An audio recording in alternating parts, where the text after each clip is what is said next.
1,6 million d'hectares seront consacrés à la culture de blé dur lors de la campagne Labourse Maille 2024-2025, dans le cadre d'un plan global visant à cultiver 3 69 000 hectares de terre, dont 1 hectare destiné à l'orge. Objectif, atteindre l'autosuffisance en blé dur d'ici l'année prochaine.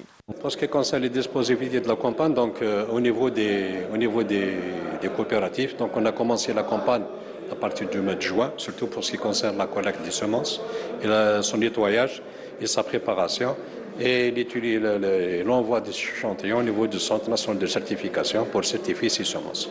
Donc pour ça, donc, il y a un programme national pour l'emblavement de 3 69 000 hectares, toutes espèces confondues, blé dur, blé tendre, d'orge et avoine. L'Union des coopératives de céréales, elle a pris toutes les dispositions pour mobiliser le maximum des engrais et les produits phytosanitaires, ainsi que tous les produits et matériaux qui seront mobilisés au niveau des CCLS pour la réussite de la campagne.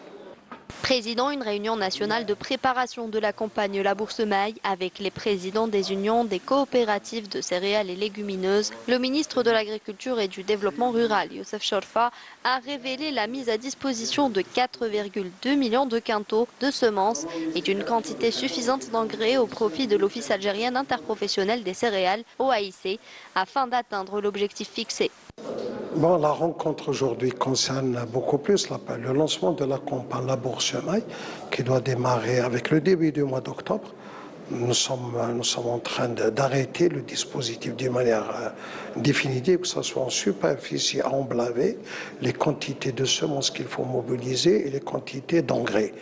Bien entendu, on s'inscrit dans les objectifs tracés par M. le Président de la République, qui consiste à ne plus importer de blé dur à partir de l'année 2025 et de ne plus importer d'orge ni de maïs à partir de 2026.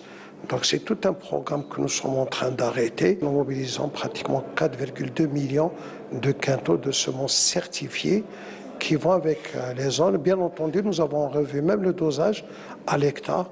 Et le dosage qu'on donne en matière de semences varie en fonction de la nature des sols, de la qualité des sols, de la pluviométrie qu'il y a au niveau de chaque région et des rendements à attendre.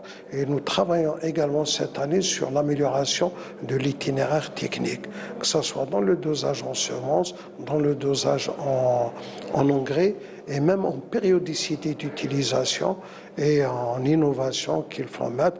Et là, nous sommes accompagnés par l'enseignement supérieur. Le premier responsable du secteur a par ailleurs affirmé que le secteur de l'agriculture et des céréales en particulier sera la locomotive qui permettra au pays d'atteindre l'objectif tracé de 400 milliards de dollars du PIB, affirmant la disponibilité de l'État à accompagner les producteurs en les dotant de tous les moyens nécessaires.